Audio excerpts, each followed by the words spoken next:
Como ganhar dinheiro com a IoT?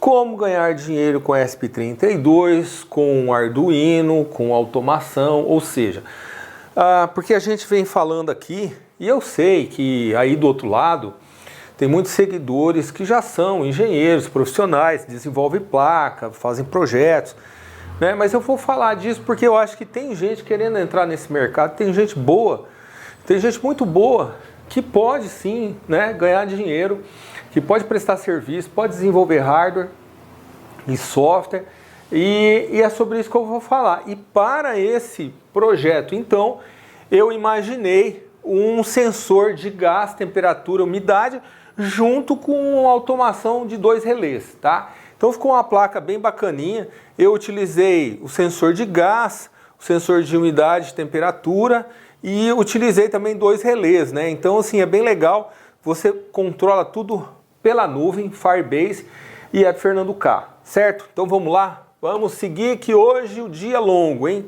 A aula é longa, né? Então a intenção dessa aula, gente, eu vou demonstrar a aplicação do circuito com detecção de gases combustíveis. Então é uma aplicação prática em que aqui eu mostro a ideia do projeto até esse negócio se tornar um projeto profissional, uma placa industrializada, né? Bom, agora eu quero que você veja, assista o vídeo aí do projetinho funcionando. Vamos lá. Pessoal, aqui ó, é a nossa placa, né? Já é aquela placa industrializada lá, ó, tá vendo? A placa de fibra, né? E tem os componentes, né, que são SMD.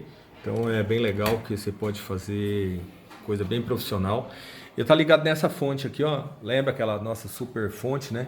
Então tá ligada nela. E aqui, ó, é onde eu recebo os dados lá no Firebase, tá? Então aqui já dá para ter uma ideia. E vou acender. Então, além dos dados, né? Além dos dados, que esse aqui é o sensor de gás. E depois eu tenho ligado nesse fiozinho aqui, ó, ele no canto aqui, o DHT não, desculpa, o HTU 21D, e eu tenho essas duas lâmpadas aqui. Então eu vou mostrar essas lâmpadas funcionando, tá? Eu vou mostrar o aplicativo operando então esse circuitinho aqui. Bom, então pessoal, agora é o App Fernando K operando, né, a plaquinha aqui, tá certo? Então, ó, vamos ligar o relé 1 aqui, ó, tá vendo? Vocês viram aqui ligando a lâmpada, né? Agora vou ligar o relé 2, né? Que vai ligar a segunda lâmpada lá, dá pra ver, né? Tá vendo? Tá acesa. Ok, vou desligar o relé 1 e vou desligar o relé 2, tá certo? Tô me ajeitando aqui para não pegar muito reflexo. Acho que assim tá bom. E aqui eu vou pegar o gráfico de temperatura, tá certo? Ele tá mandando os comandos lá pro banco de dados, né? Eu dou um swipe aqui e tá vendo? Gráfico de temperatura, beleza? Posso voltar, né, para a tela. Agora eu vou pegar o gráfico de umidade, tá mandando os comandos para lá, né? Você vê que eu fiz isso para sempre a gente poder depurar. Eu dou um swipe aqui, tá vendo? Gráfico de umidade, né? Temperatura e umidade, ó. Então eu consigo ficar chaveando entre um gráfico e outro, ó, bem fácil. Fiz o aplicativo para ficar fácil mesmo, né? Tá certo? Então aqui já é a demonstração, né, da temperatura e da umidade. Eu tenho também a pasta dados aqui, ó, quer ver?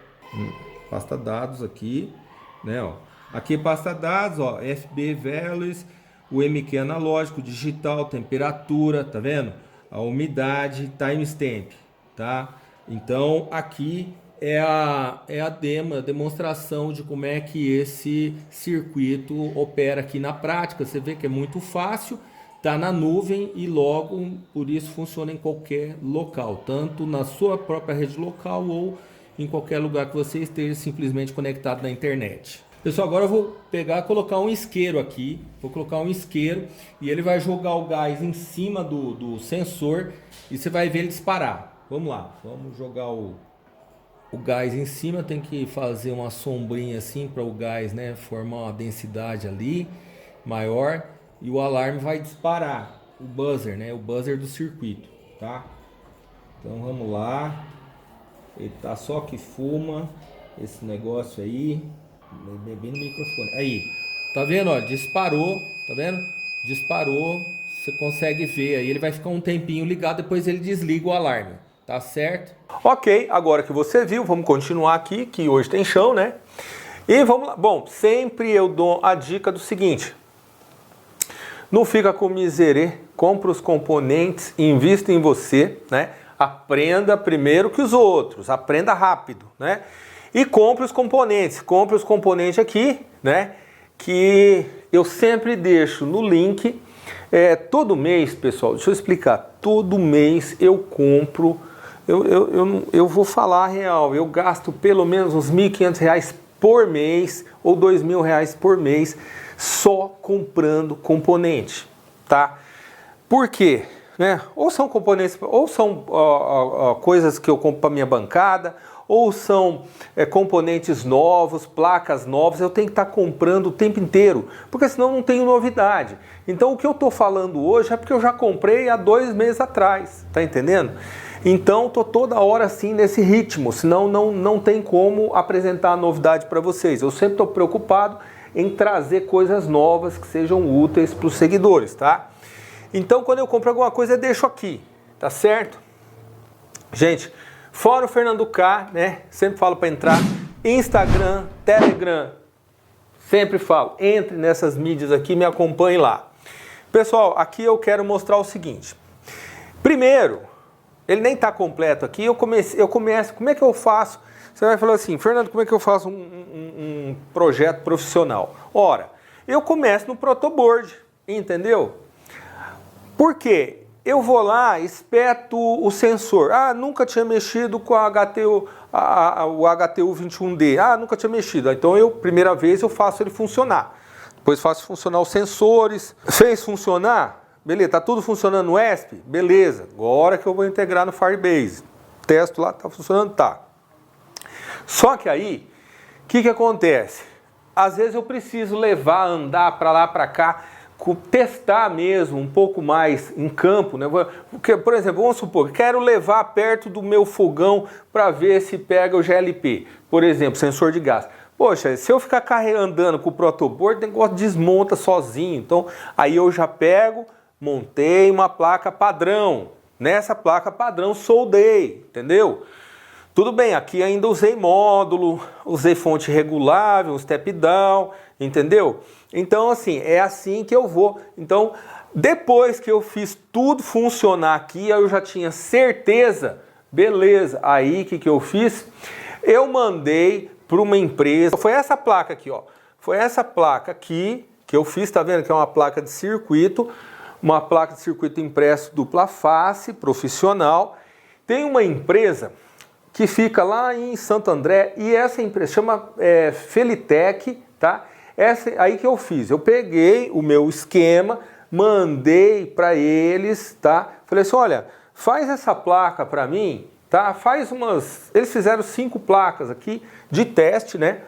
Eu falei assim, olha, faz essas placas que eu quero ver como é que vai ficar, acho que, né? Se eu quiser fazer 5 placas, ou se eu quiser fazer 1.000 placas, eles fazem, 2.000 placas, fazem, entendeu? Por quê? Porque eles são uma indústria, né? Então, o dono dessa empresa, ele me convidou para ir até Santo André, falei assim, Fernando, vem dar uma olhada aqui na empresa, eu fui lá, e eles têm aqueles equipamentos que colocam componentes, o pick and place, então me facilitou demais a mostrar esse projeto aqui completo, né? Desde o protoboard, placa padrão, placa final, lógico, desenhei o esquemático, mandei para lá e eles fizeram para mim, certo? Então assim, porque até mostrei no Instagram outro dia, se você depender de você para montar a placa, não dá. Então eles são montadores de placa, precisa ter muito equipamento para você montar a placa. E eu não vou comprar uma pick and place, é uma máquina caríssima, entendeu? Não compensa, eu não sou uma indústria assim. Mas você pode ser uma indústria sem ser. Você pode ser a indústria de um homem só. Você projeta, você faz o software e você fala lá, tem um fornecedor, o cara quer 200 placas, 500 placas. Felitec faz para você, né? Faz milhares de placas se você quiser, certo? Então vamos lá, vamos continuar aqui, né? Gente, aqui ó, é uma ideia para vocês verem como é que ficou legal. Ó, aqui eu tenho o gráfico de temperatura, eu tenho o gráfico do analógico do MQ2 e eu tenho o gráfico de umidade aqui, tá certo? Então, eu consigo, né, com essa pequena placa, eu controlo 2 relés e eu recebo 3 parâmetros. Eu tenho o sensor de gás combustível, eu tenho temperatura e tenho umidade. Então, caso ocorra um incêndio, essa plaquinha aqui vai te avisar. Você pode programar ela, tá? Então, assim, é bem legal, porque ela tem um S32, né? Que é um cara muito poderoso, né? Você controla os relés aqui também, né? Com o relé 1, relé off, igual você viu no vídeo lá, né? Gente, aqui são os comandos de cada botão. O Web Fernando K, você consegue programar cada botão, tá? E aí, põe um vídeo aqui, ó, onde eu ensino a mexer no App Fernando K. App Fernando K com Firebase. Põe aqui o vídeo. É bem legal. O App Fernando K já tem mais de 500 downloads, né, de 500 pessoas usando esse aplicativo, né? Eu tenho um retorno disso lá do Android. Então é bem legal e eu vou continuar sempre melhorando esse software, né? Sempre melhorando, porque eu uso ele inclusive para mim mesmo, né? Então, aqui, pessoal, aqui é como é que eu enxergo, ó, relé off, os 2 relés estão ligados, e aqui eu estou recebendo dados do MQ2 analógico, digital, temperatura, umidade e o timestamp.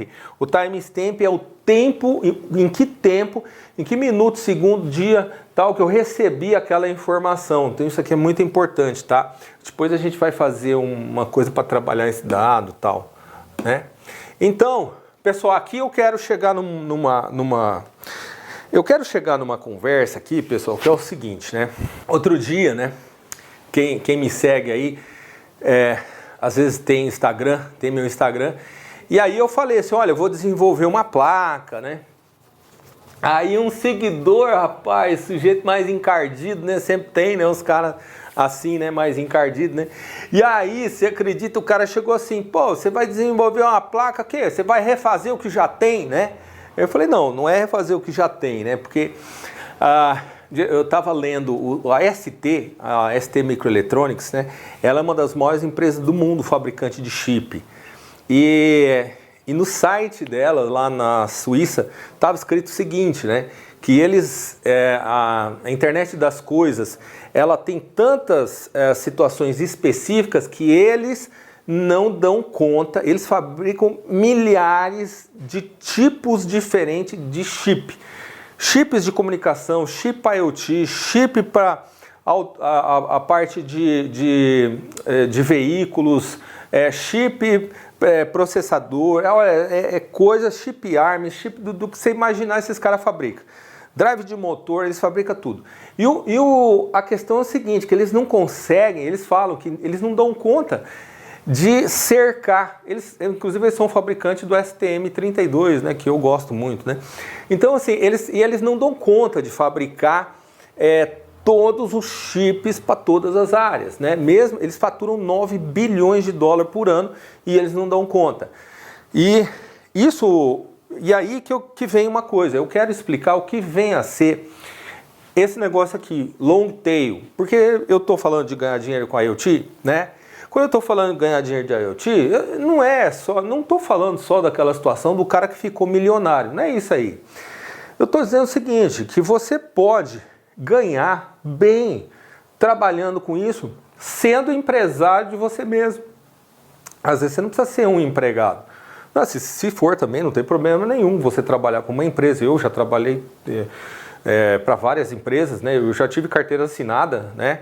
Hoje não tenho mais, mas eu já tive durante muito tempo. Eu fui funcionário, eu fui analista, eu fui engenheiro e tal. Então, assim, é isso que eu quero dizer.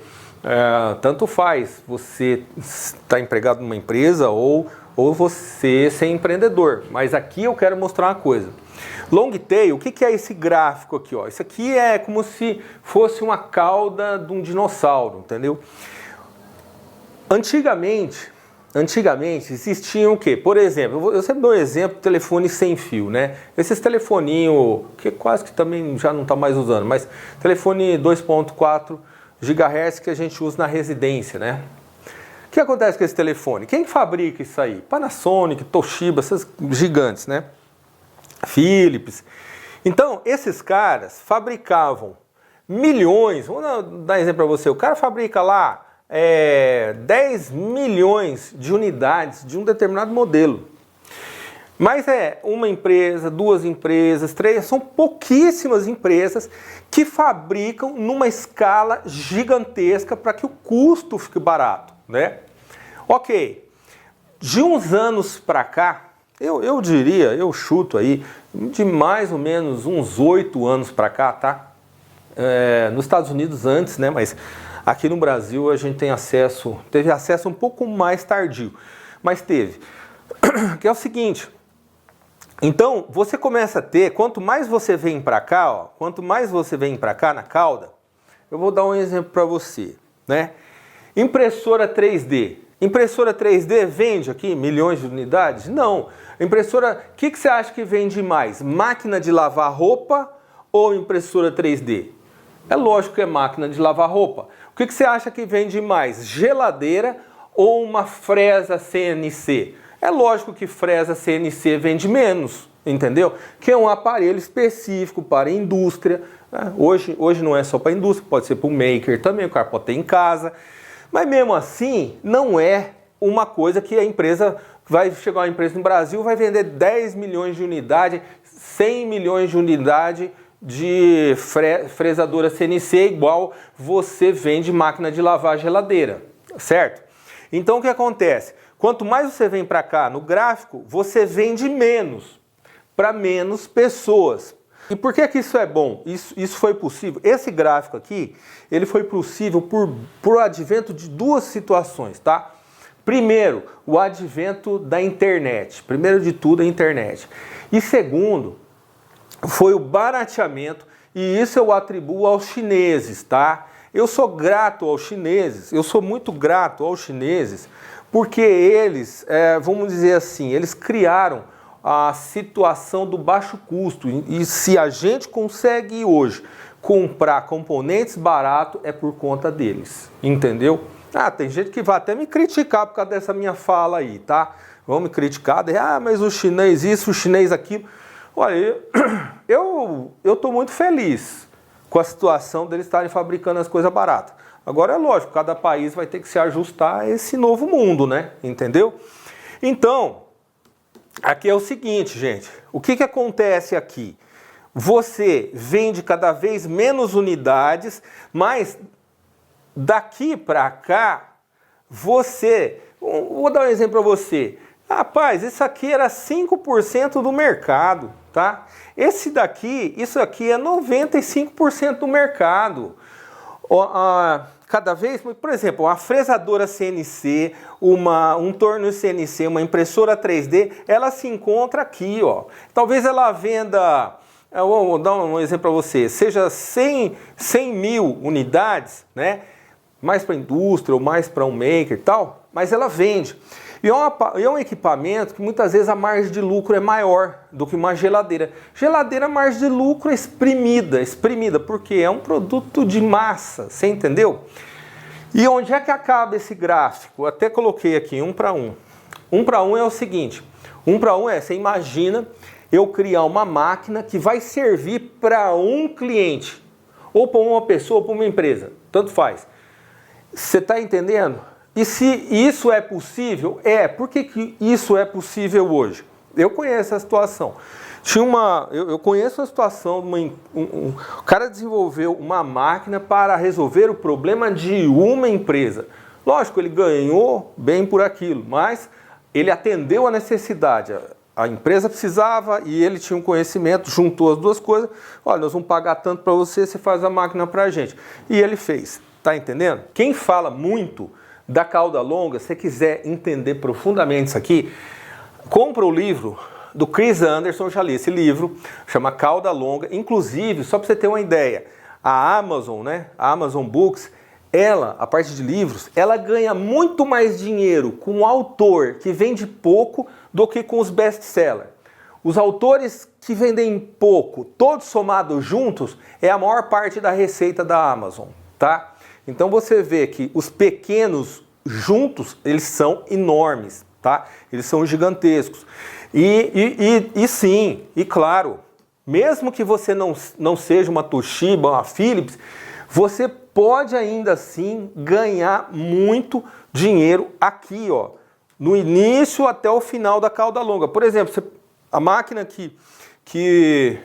esse exemplo, eu não vou citar o nome da empresa, mas para fazer a máquina custou mais ou menos uns 500 mil, entendeu? Beleza, a empresa pagou para o cara fazer e ele teve uma margem de lucro aí de uns 50%, você está entendendo? Então, é a situação de uma máquina para uma empresa. E existe isso hoje cada vez mais. Porque eu posso comprar uma impressora 3D, eu posso comprar uma fresadora, uma router, um torno CNC, eu posso comprar, entendeu? Hoje até estou com um problema de espaço, porque embora eu possa comprar, não tem espaço, eu preciso me virar, aumentar o meu galpão lá, né? Bom, então a dica não foi o Chris Anderson que criou essa teoria da cauda longa, mas ele que popularizou, tá? Vamos lá. Gente, aqui tinha um case que eu tinha que falar, entendeu? Uma vez eu fui para São Paulo dar uma palestra e eu falei desse case aqui, tá? Que é o case do Square. O Square, gente, uns anos atrás, não tinha essas maquininhas de pagamento, que você põe o cartão lá, não tinha isso aí. Então, o que esse cara aqui, ele enxergou? Ele falou, pô, se eu pegar o celular, né? Se eu pegar o celular e colocar um software nele e fazer um dispositivo para passar o cartão, ó, aqui ele passa o cartão aqui, ó. Ele passa o cartão, né? E Square, porque o negocinho é um quadradinho, né? E olha o que ele fez. Esse cara usou a entrada de áudio. Então o projeto dele envolveu hardware e software.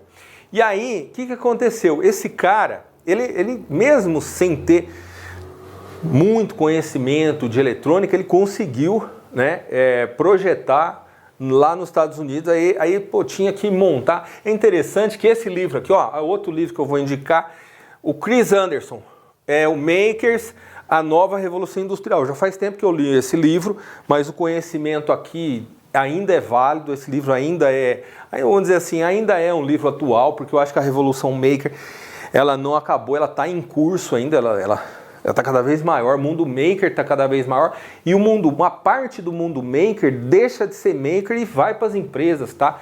Isso que é uma coisa interessante. Tem aí 50 tons de cinza, né? Não significa que existe o mundo maker, existe o mundo profissional. As coisas meio que em algum momento elas se juntam também, sabe? E aí o que esse cara fez? Eu gostei desse exemplo aqui, porque esse cara é um maker. E ele próprio fez o dispositivo, a eletrônica, o design e tal. E olha aqui que ele escreveu, vou ler aqui para vocês o que o Dorsey, acho que esse cara aqui é o Dorsey, tem o McKelvey e o Dorsey. Olha o que ele falou. Se eu não tivesse feito, esse conhecimento teria sido intermediado. Estaríamos com um produto desajeitado, projetado por um comitê.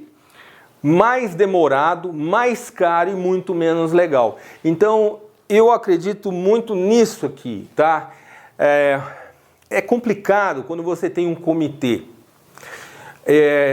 O David Ogilvy, que foi o responsável pela numa das maiores agências de publicidade do mundo, inclusive a agência de publicidade, não sei se ainda é, mas era a Ogilvy, né? E ele falava o seguinte: a ideia não surge do coletivo, não surge. A ideia surge da cabeça de uma pessoa. O que o coletivo faz depois é tipo um brainstorm, tá? É um brainstorm, o coletivo pode, você pode chamar mais 5, 6 caras, eles começam a discutir, vai melhorando a ideia e tal. Mas a crença do Ogilvy era o seguinte, que ele falava assim, cara, mas a ideia, eu tenho visto aqui na minha agência de publicidade que ela nasce na cabeça de uma pessoa. Só depois que a gente põe gasolina nela, entendeu? Então, esse cara entendeu isso para o mundo maker. Ele sentia que tinha que partir dele, por quê? Ele fez, olha que coisa legal, ele fez 50 unidades desse quadradinho manualmente, inclusive ele conta no livro que ele foi para a China e o chinês não sabia falar inglês, ele ficava fazendo mímica para o cara entender o que ele estava falando. Então assim, você percebe que mesmo ele sendo americano lá, teve dificuldades, entendeu? Tem dificuldade, né? Como diz, eu tenho um amigo americano, e ele fala, Fernando, aquele ditado, né? A grama do vizinho sempre é mais verde. Então, cara, mesmo se você estiver nos Estados Unidos, você vai ter umas dificuldades, tá? Não pensa que lá vai ser tudo fácil, não. Então, esse exemplo bastante legal aqui, muito bacana. Bom, ainda na esfera dos exemplos, né? Então lá na palestra que eu dei, eu ainda falei do M5 Stack, eu até fiz projeto com ele aqui, um osciloscópio com M5 Stack, que você pode desenvolver, aqui no caso é só software, né? E aqui um exemplo do M5 Stack também no IoT de uma bicicleta, né? Continuando, aqui é um exemplo, esse achei muito legal, muito criativo. Isso aqui é uma furadeira, controlada por controle remoto com ESP32. E imagina que você vai furar alguma coisa que corre o risco de explodir, porque pode sair gás e explodir. Então você não vai ficar com a furadeira lá, eles põem lá, prende a furadeira e controla ela à distância, certo?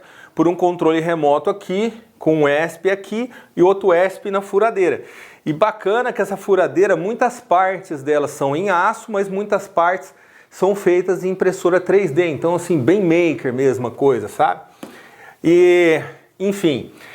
Bom, e aí vem o nosso exemplo, a aula de hoje é o exemplo então de uma automação e de um monitoramento de gás junto com temperatura e umidade. Então sim, esse é um exemplo bem bacana, bem bacaninho, até diria que esse exemplo aqui pode ser usado na prática, tá certo? Talvez com uma melhoria de software, né? Porque você sabe, eu sempre tento deixar o software bastante simples para que ele fique, vamos dizer assim, fácil de entender. Essa que é a ideia. Aqui, gente, a lista de componentes, não vou falar um por um. O esquema, tá? Então eu tenho o ESP32, né? Aqui eu tenho o sensor de gás, aqui eu tenho o HTU21D, certo? Então tá o esquemático aqui, bem simples, é só ver. Aqui eu tenho os relés, né? Então é um esquema bem tranquilo, né? A sinalização, né, tá aqui, porque eu tenho os LEDs, eu tenho o LED, aqueles dois LEDinhos lá também, né? Então, transistor ativo relé. Tem um regulador de tensão, 7805 aqui, né? E, enfim, o esquemático é só você seguindo, vai ter erro, tá? Hoje tem que andar, né? Que eu preciso explicar esse código-fonte. Bom, vamos lá. Gente, aí é o seguinte, o código-fonte ele não é nenhuma novidade para a pessoa que acompanha o meu canal. Você sabe que eu já falei do sensor de gás, eu já falei do HTU21D, que é um sensor que eu gosto, que inclusive quem me deu a dica dele foi um seguidor. Graças a Deus, gente, hoje eu recebo muita dica legal de seguidores. Então eu quero que você deixe embaixo aí uma dica. Fernando, fala de tal assunto. Fernando, fala daquele outro assunto. Eu gosto muito que os seguidores participem dando ideias. Isso é muito enriquecedor para o meu canal, para o meu blog, tá? Aí, pessoal, eu tenho aqui no código-fonte um monte de include, que isso daí é tudo arroz com feijão, include. Eu tenho os define do Firebase, certo? Eu tenho os define de IP, do SSID também, não tem novidades, né? Eu sei, se for o primeiro vídeo que você está assistindo o meu, você vai ter que voltar e assistir outros vídeos de Wi-Fi ESP32 para você ficar inteirado, mas é sempre mais ou menos do jeitinho parecido que eu programo, entendeu? Definição de pino, não vou entrar nesse detalhe aqui, não é a lógica, né? Eu estou definindo o pino de 2C, objeto do HTU, do sensor de temperatura e umidade, e eu defino um objeto também two-wired, né? Que é objeto I2C, né? Então vamos lá, continuando, vamos começar o setup. Gente, primeira coisa que eu faço, eu ativo, inicializo o watchdog de tasks, né? Desativo o watchdog de hardware do Core 0. Também põe um vídeo aqui, ó. Põe aqui o vídeo onde eu falo de watchdog. Fernando, não sei direito o que é o watchdog. Põe esse vídeo aqui. Esse vídeo eu explico sobre o watchdog do ESP32, tá? Pin mode. Gente, aqui não tem o que falar. que é LED? Output. O que é relé? Output. E o sensor de gás e o sensor do HT121D, é óbvio, ele é o 21D, ele é o sensor de temperatura e umidade, ele é I2C, então ele é um sensor, um pino de comunicação. Já o digital do MQ2, do sensor de gás, e o analógico, eles são input, só que um é digital, outro é analógico. Aí eu começo os dois relés com low, tá? E eu dou um HT21 begin aqui, serial begin, eu dou um delay de 3 segundos aqui, tá? Continuando o setup, o que eu faço, gente? Wi-Fi.begin, né? Aí sempre, para quem assiste o meu vídeo, eu repito esse código sempre, né? O que eu faço? Aqui, no caso aqui, eu imprimo pontinho lá no monitor serial. E eu faço o seguinte, eu fico piscando o LED, né? O LED vermelho eu fico piscando, porque se esse LED estiver piscando é porque o negócio não conectou no Wi-Fi, tá entendendo isso aí? Continuando o setup grandinho, né? Gente, aqui é bem assim, ó, direto e reto. Firebase Begin, então eu pego aquelas define do Firebase, já dou um Begin nele. Aí eu tenho lá Firebase são o patch dos comandos e o stream, por onde eu vou receber os dados. E aí eu vejo, ó, stream evento, igual a putz, né? Se for, o que acontece aqui? Eu pego os valores, você vê que esse método do stream, do objeto stream, o getPath, né? Ele vai pegar o getPath e DataString, porque o DataString é o value, é on ou é off, entendeu? Porque no Firebase você tem um caminho que é a tua variável ali, ela tem um path, ela tem um caminho, depois você tem um valor atribuído a ela, que pode ser, né, on off, que pode ser o valor analógico, assim por diante, né? E aí, aqui a gente faz o seguinte, se for igual a barra, eu faço a sincronização, executa a função que interpreta o valor recebido e utiliza e atualiza, né, o estado dos relés. Por quê? Imagina que caiu a energia, voltou de novo, que jeito que estava o relé? Estava ligado ou estava desligado? Entendeu? Ele já seta, isso que é bom, né? O que está na nuvem é o que vai ser, entendeu isso? Eu dou serial print, né? Eu falo que ele foi sincronizado. Imprime a serial, caminho, valor recebido. E aqui, aqui eu já estou ativando no relé, né? Se o caminho para o relé é para o relé 1, então ligamos e desligamos conforme o valor dessa variável value. Já está falando, né? Olha que simples. Tá bom, se ela for on, é high. Se ela não for on, é low. Mesma coisa aqui para o relé 2. Então eu faço isso para o relé 1 e o relé 2, né? Beleza? Então, aqui, a última linha aqui, o que eu faço?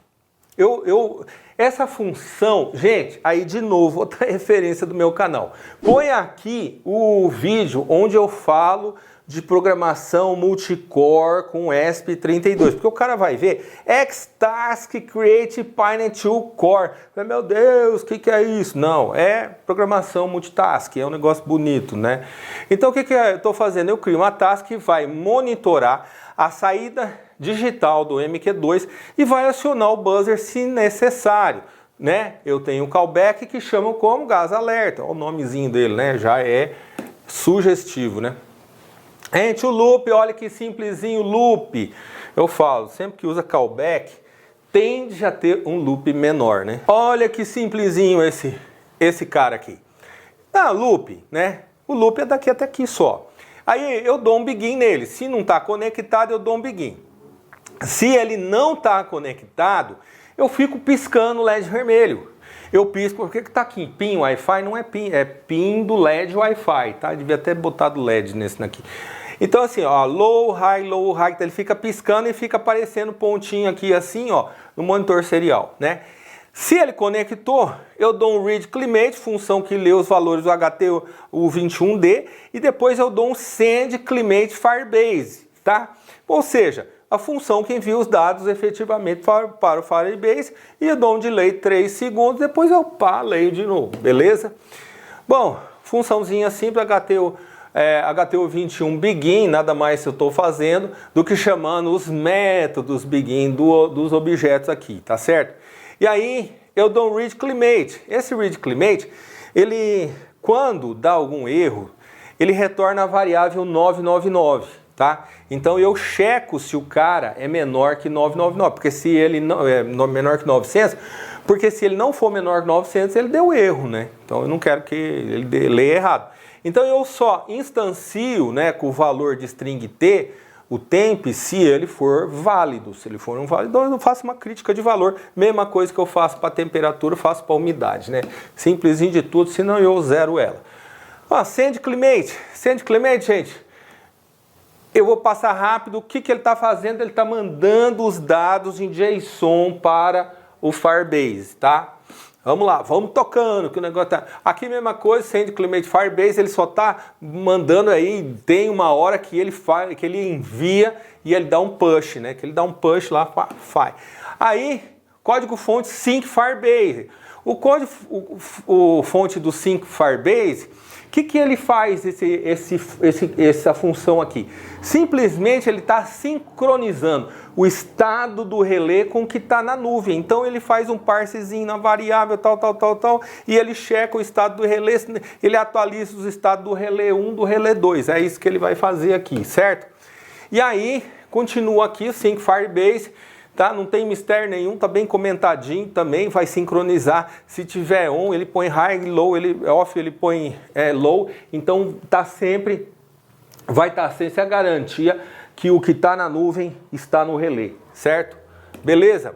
E aqui é o gas alerta, né? Esse aqui, lembra que eu falei que tinha aquela função callback? Lembra que eu falei? Então o gas alerta, né? É a nossa task, e essa task, que ela é a primeira coisa que eu faço, adicione a task no hotdog. Então, e depois eu entro no loop, que eu tenho que ficar nesse loop infinito aí. Aí o que eu faço? While 1, para eu ficar a vida inteira nesse cara, né?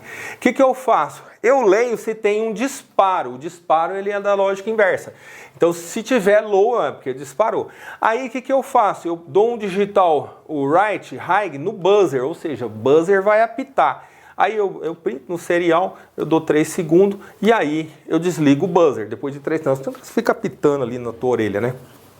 Daí, o que eu faço? Eu reinicio o hotdog, porque você...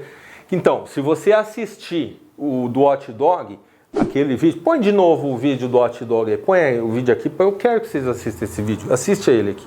Aí vocês vão entender isso aqui, porque que eu tenho que dar o hotdog reset, tá? Dentro do loop. E depois eu dou delay de 1 aqui e continuo, certo? Bom, gente, era isso que eu queria falar e realmente eu gostaria de ver muitos dos meus seguidores, eu quero ver ainda muitos dos meus seguidores ganhando dinheiro com a internet das coisas, com o Arduino, com o ESP32, com o 8266. Olha, dá para fazer um mundaréu de coisa porque existe a cauda longa. Não fica com medo de reinventar a roda. Você só vai reinventar a roda se a coisa que a placa que você vai fazer já existe num baixo custo. Mas no mundo da IoT é difícil, viu? Cada vez os caras chegam para mim com um sensor maluco, com um negócio diferente, comunicando de uma forma diferente. E isso acaba ou num software novo, ou num hardware e software completamente novo. Então, como a ST Microelectronics fala, não dá para cobrir 100%. E isso garante o seu trabalho. Você imagina que, vamos supor que eu desenvolvo um hardware e eu consiga vender R$1 milhão de dispositivos. Né? Para mim, R$1 milhão é um dinheirão. Para Philips, para Toshiba não é nada, né? Então esses grandões não querem o meu mercado, porque o meu mercado não é um mercado grande para eles. As empresas grandes só querem negócio de bilhões. E as empresas menores ficam muito felizes com o negócio de 100 milhões, 50 milhões. Eu, por exemplo, eu parava de trabalhar até. Eu acho que eu só mantinha esse canal que eu tenho no coração, né? Mas era essa mensagem que eu queria falar para você. Tem muito trabalho para você, tem como você montar a sua empresa, tem como você ser um cara autônomo, tem imensas formas de se trabalhar e daqui para frente espero que eu continue falando disso aí. Tá certo? Um grande abraço, obrigado pela audiência, pelo apoio de vocês seguidores e até o próximo vídeo.